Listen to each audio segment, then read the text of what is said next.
Vamos a empezar el programa de hoy hablando del estreno de una película muy polémica en la Argentina en el marco del Festival de Cine Político, el FICIP, que se ha realizado en estas últimas 2 semanas en Buenos Aires. La película se llama Amia Repetita, tiene que ver con el atentado en la AMIA, en la Mutual Israelita, y que ha realizado la cineasta francesa María Pommier. ¿Por qué es importante y por qué es polémica esta película? Y además valiente, porque por primera vez reúne a una importante cantidad de opinólogos, políticos, periodistas e investigadores que dan su opinión sobre lo que fue ese atentado, y casi todos ellos coinciden en que la República Islámica de Irán no ha tenido absolutamente nada que ver, por lo cual tira abajo toda esta historia que permanentemente el sionismo trató de alimentar, trató de influir en los medios de comunicación. Esa fue su base importante en la Argentina y yo creo que en todo el mundo, para tratar de criminalizar a Irán en un atentado que realmente todavía está en la bruma. O sea, hay distintas opiniones, algunos hablan de atentado de falsa bandera, otros hablan de autoatentado, junto con el de la Embajada de Israel, que vino antes que el de la AMIA, pero lo que queda claro, y lo van a ver después en imágenes, fragmentos de la película que recomendamos verla donde la puedan encontrar, y sobre todo en YouTube. Ahí les damos la dirección de YouTube donde la pueden ver y bajar, porque es una película que hay que evidentemente difundirla. Esto es lo que plantea María Pommier en la entrevista que le hemos hecho, y que creemos que de alguna manera sirve para tratar de encontrar la verdad a un hecho luctuoso que provocó numerosos muertos argentinos y que a través del tiempo ha sido realmente revuelta toda la información para generar dudas y para generar una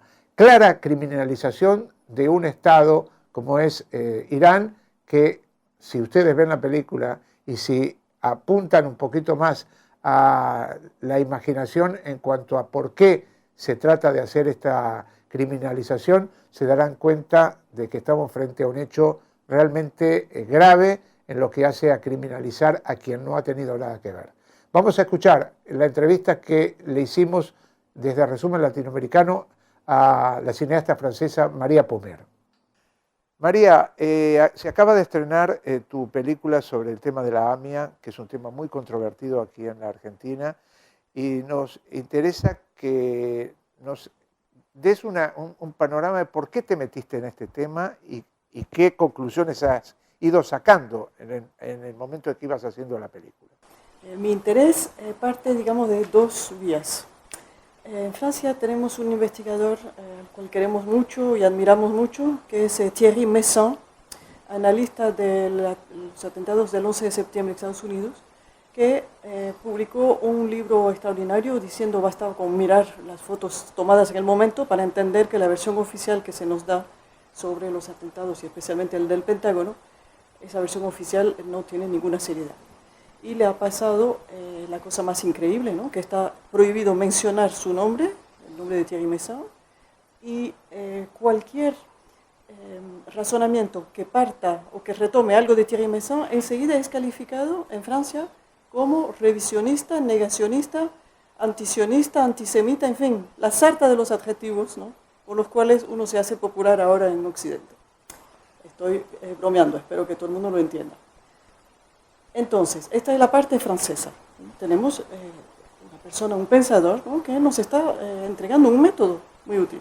Y entonces, por otra parte, tengo vínculos familiares con Argentina y descubro la obra de Norberto Ceresole, su primer libro que ha trascendido mucho las fronteras argentinas, que es La falsificación de la realidad, y es el primer libro que habla de ese atentado de AMIA, diciendo la versión oficial es inaceptable.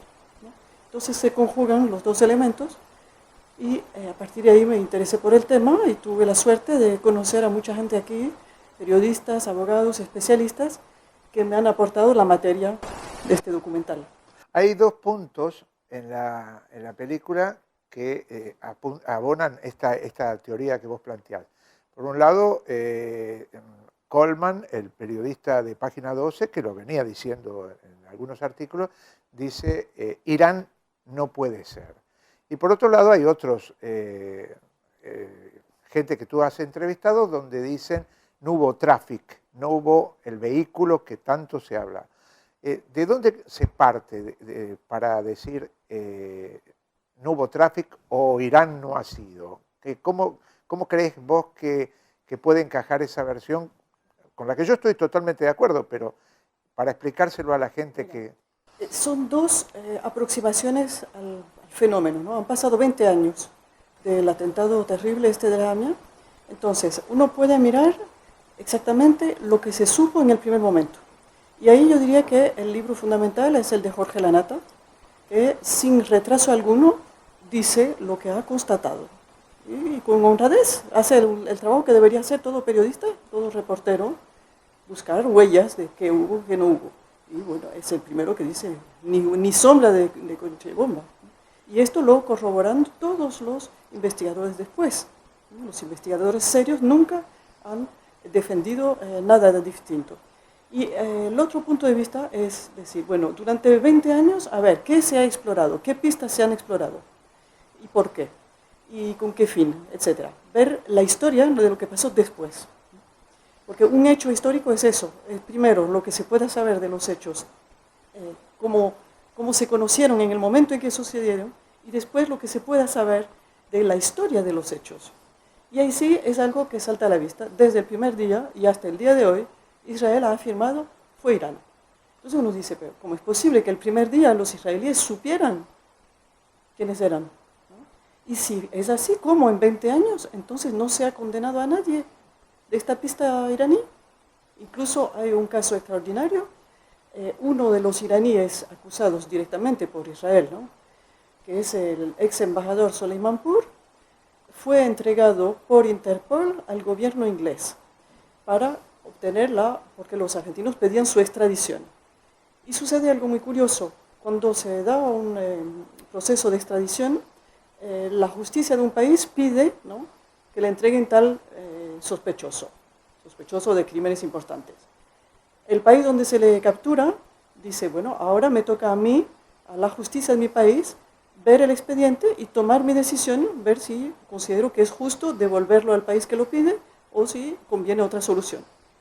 La justicia inglesa estudia miles de páginas entregados por el fiscal Nisman, argentino, sobre el caso y concluye, pues no hay absolutamente ninguna prueba contra este señor y lo suelta. Es muy importante ver esto. Y si se atan todos los cabos, bueno. Está claro. Ahora, hay una pregunta que se hace la gente en general cuando se plantea esta idea de que si no fue Irán, si no fue ningún otro grupo, está la idea de que podría ser el propio Israel el que genera esto. Está la idea del autoatentado.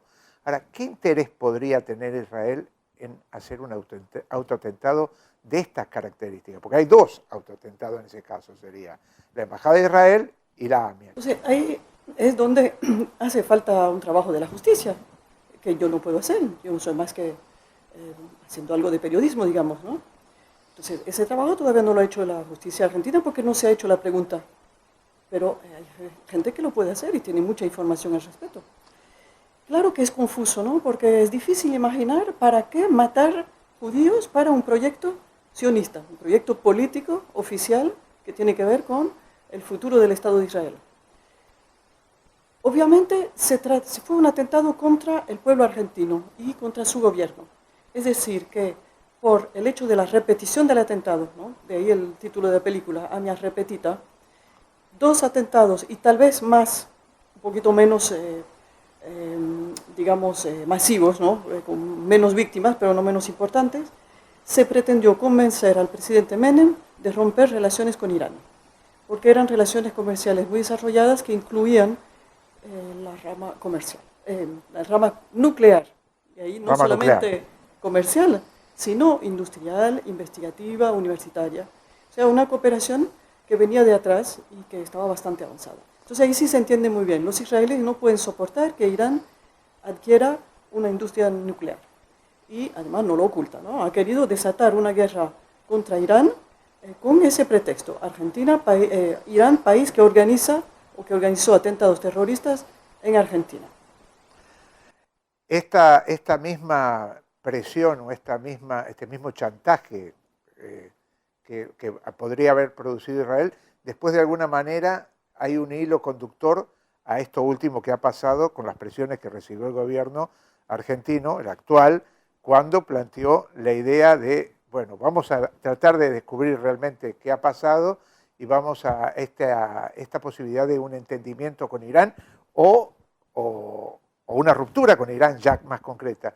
O sea, ¿cómo ves vos a lo largo de las investigaciones que has hecho esta última variante, estas presiones que ha sufrido el gobierno argentino para que otra vez esté a foja cero el tema de la posibilidad de hablar con Irán? En la investigación traté de ver en internet todo lo que se refería a este memorándum que la presidenta consideró necesario firmar con Irán, ¿no? Para hacer una investigación conjunta seriamente. Y hay reacciones extraordinarias. Por ejemplo, en la Cámara de Diputados, en los debates, ¿no? Todo eso está en internet, la diputada Elisa Carrió, otra señora cuyo nombre prefiero no recordar, los argumentos en contra del memorándum son tan estúpidos. Parece mentira. Gente que hace política seria y que dice así públicamente, no, porque Irán es un país de mierda, es un país terrorista, así que no hay ni siquiera la menor duda de que sea Irán el país que oficialmente organizó todo eso. Así, sin tener en cuenta nada del proceso judicial, de la investigación, es por definición. Y esta señora, Elisa Carrió, confiesa con inmensa ingenuidad, no, yo no soy judía, pero soy más judía que los judíos. O sea, vaya, se entrega totalmente a Israel. Mira, no tiene que asombrarse de caer en los disparates y en la ridiculez, porque así va a quedar ante la historia esa señora. Y me pareció espantoso, porque sé que es una diputada que tiene su público, su popularidad, ciertas facetas serias, pero en ese terreno, vaya, es tan lamentable. Pero más allá de que sí, que realmente es ridículo muchos de esos comportamientos, evidentemente tienen una respuesta favorable por parte de quienes intentan trabar estos procesos. O sea, Israel consigue finalmente sus objetivos. Es extraordinario y esto me lo han dicho muchísimos de los entrevistados. Todo el trabajo de contaminación mental, ¿no? Por las mentiras oficiales lo hizo la prensa y especialmente el Grupo Clarín. Y es asombroso porque cada periodista, uno por uno, ha hecho un aporte para la verdad. Pero en conjunto lo que queda es la edición, la forma en que los grandes diarios arman sus títulos, con eso basta. Nadie lee el detalle, o si uno se lo lee, se lo olvida. Pero el título queda. Fue Irán, fue Irán, fue Irán. Y ya. Tal cual. La has estrenado aquí en el Festival de Cine Político en la Argentina, la película. ¿Qué resultado sentís de cómo la ha recibido el público? El público la está recibiendo ahora en YouTube, porque este festival ha tenido un problema de organización, ¿no? Y mucha gente no vio la película ese día. Además había otros 2 festivales de cine en Buenos Aires al mismo tiempo, la prensa no fue mucho a ver esto, o sea que creo que el efecto solamente está empezando ahora. Pero agradezco mucho al FECIP haber aceptado mi documental, haberlo proyectado, es el primer lugar donde lo presento, y esto tendrá impacto en otros festivales y esto me permitirá dar saltos hacia otros públicos. Y ahora, como les prometimos, vamos a ver fragmentos de Amia Repetita que realizara María Pumier y que se estrenara recientemente en el Festival de Cine Político, el FICIP. Vamos a verlo.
¡Explotó la AMIA! ¡Explotó la AMIA! ¡Urgente! ¡Mándenme al aire, Bianco! Volaron la AMIA, igual que en la embajada de Israel. Estoy enfrente del edificio que está pasando del Cleomático, enfrente de la AMIA. Están retirando. Mi hijo se ha intentado.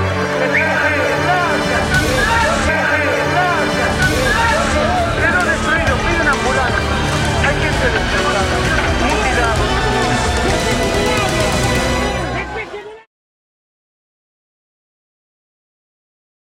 Vemos los restos de lo que fue la AMIA, el trabajo incesante, personal de bomberos, médicos de todas las entidades. No alcanzan las palabras para poder describir.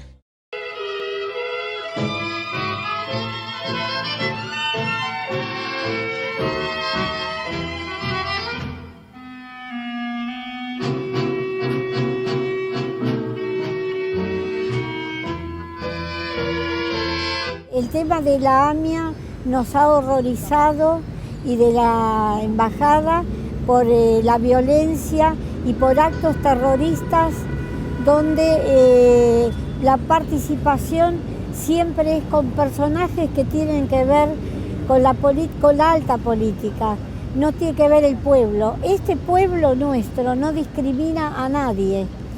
Acá no hay religión que sea discriminada. Sí protestamos cuando hay agresión de un país a otro. Por ejemplo, estamos en contra de que Israel viva atacando a los palestinos. Es una inmoralidad. ¿Cómo no intentar? Siempre hay que intentar en la vida resolver los problemas. Me niego a ser esos pusilámines vegetativos que están ahí haciendo la plancha y que no les importa nada. Me niego porque hablé con todos y cada uno de los familiares durante esos años en que fui miembro de la comisión y me acuerdo como si fuera hoy. ¿Quiénes fueron los que encubrieron? Quiero saber quiénes fueron los que escondieron las pruebas. Quiero saberlo. Me lo merezco como argentina y se lo merecen las víctimas y sus familiares. Y así como vamos, nunca se va a saber la verdad.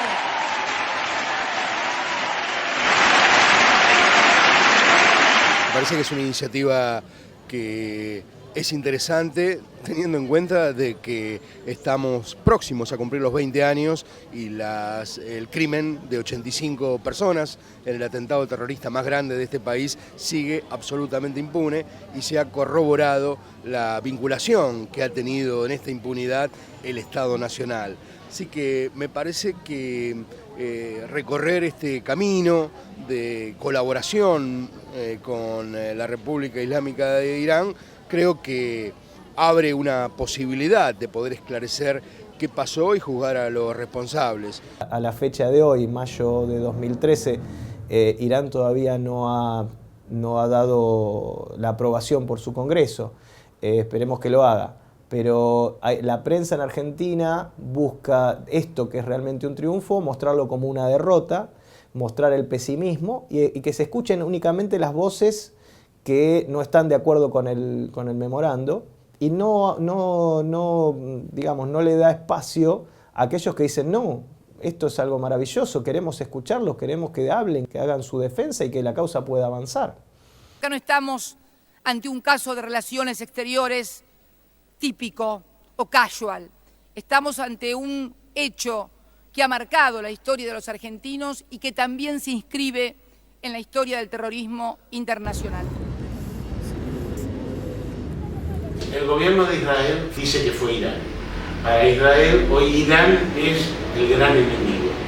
Entonces, yo ahí sí pongo una distancia, porque digo, para mí las pruebas no son tan claras. Y por la forma misma del atentado, por ejemplo, yo me pregunto, ¿un Estado va a usar a sus diplomáticos para un atentado, que es como dejar la firma? En los atentados que hemos visto no se han utilizado diplomáticos. Y después otra cosa que a mí me parece, y es lo siguiente, Irán no ha sido acusado de atentados en ningún lado. El único lugar ha sido aquí. Tenía muchas dudas de que esto fuera aceptada por los dirigentes argentinos de origen judío que se dicen con un grado de representación representante de los argentinos de origen judío, que son la DAIA y la AMIA. Porque ambos, la DAIA, que es la entidad política de representación de los argentinos de origen judío, y la AMIA, que es una obra social, ambos son, en última instancia, prolongaciones de la política del Estado de Israel. Y sabía que Israel iba a rechazar este intento de sacar del memorando con Irán. Y al día siguiente el canciller Timmermans se reunió con representantes tanto de la DAIA y la AMIA, y ambos dieron un acuerdo con ciertas limitaciones a el memorando. Yo dije, bueno, tal vez esta vez me equivoqué. 48 horas después fue primero la DAIA y luego la AMIA que se manifestaron en contra.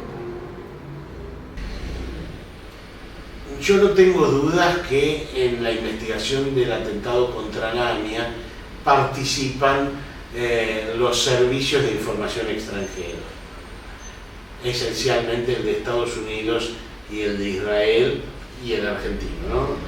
Además. Entonces, el fiscal Alberto Nisman ha ido muchas veces a la Embajada de Estados Unidos, tal como se ve en el libro ArgenLeaks, que es el Wikileaks de Argentina, que son todos los cables que dio a conocer la organización sobre la Argentina. Entonces, ahí lo que más llama la atención de los cables que se difundieron es que no solo hay un intercambio de información, sino que él pide disculpas cuando hace algo sin avisarles primero. La tesis de que el atentado fue de Irán, al que más perjudicó fue la Argentina. Al que más perjudicó a la Argentina. Es probable que estos atentados podamos ver nosotros alguna vez, si se llega a la verdad, que han sido operados por los poderes oscuros del mundo. No sé quién fue el ejecutor, yo no puedo decir eso, no tengo esos elementos. Hay quienes se animan a decir que fue un autoatentado. Yo no sé quién fue el ejecutor, pero sí que fue un atentado que a los únicos que le sirvieron fueron a los poderes más oscuros del mundo. Concretamente le sirvió a Estados Unidos en un sentido y le sirvió a Israel en otro sentido. La AMIA les sirvió mucho para crear una sensación aquí, para que tú no puedas hablar o discutir un tema, no puedas defender a los palestinos. Nosotros tenemos mucha más obligación en parar cualquier situación de esta para que no se use a nuestro país como un argumento para invadir a otro. A mí me ha dado vergüenza, como ciudadano argentino de familia judía, escuchar al presidente de mi país decirle al embajador de Israel en la Argentina que el atentado de la AMIA había afectado al Estado de Israel. Esto yo lo tuve que presenciar para mi vergüenza. El doctor Carlos Saúl Menem, que había embarcado a la Argentina en la aventura del Golfo Pérsico, al mismo presidente que hace eso yo lo he escuchado para mi vergüenza. Pedirle perdón y disculpas al embajador de Israel por un atentado donde habían muerto decenas de argentinos, la mayor parte de ellos, para colmo, ni siquiera judíos. Al margen de que yo no veo por qué el embajador de Israel tiene que representar a los judíos de la Argentina, eso es otro tema, es otra cosa. Entonces, pero al margen de eso, eso fue una cesión de soberanía realmente vergonzosa. El acuerdo es importante porque permite avanzar en una causa absolutamente paralizada y absolutamente contaminada por múltiples factores que podemos analizar. Y desde el punto de vista iraní, porque les permite retomar una relación anterior al atentado que era absolutamente favorable a ambos países.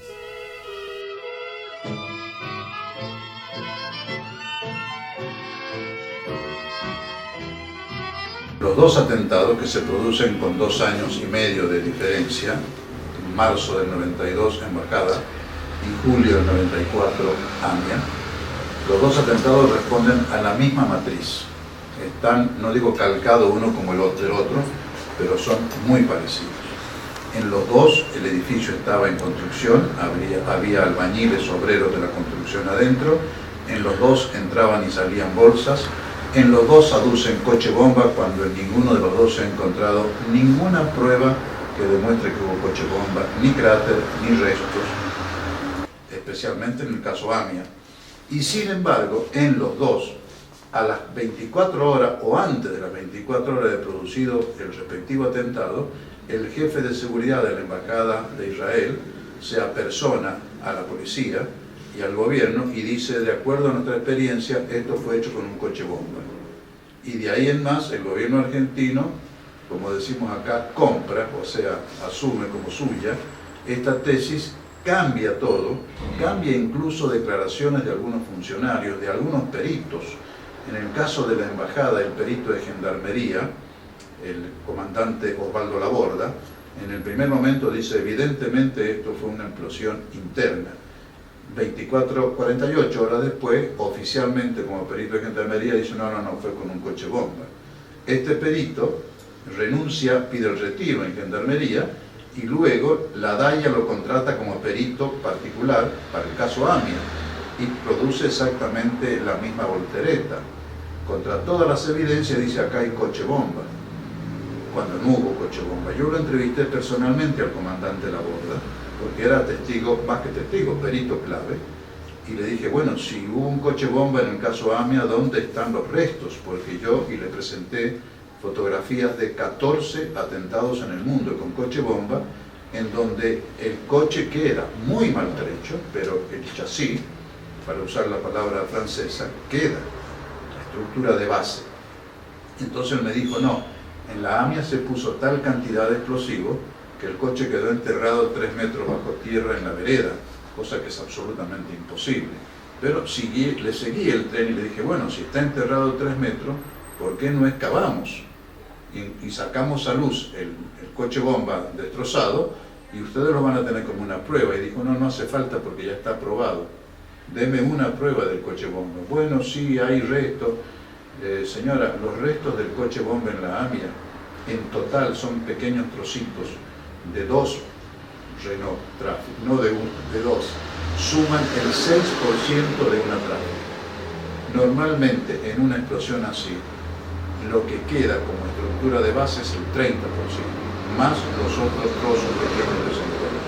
No hay ninguna prueba en ninguno de los dos.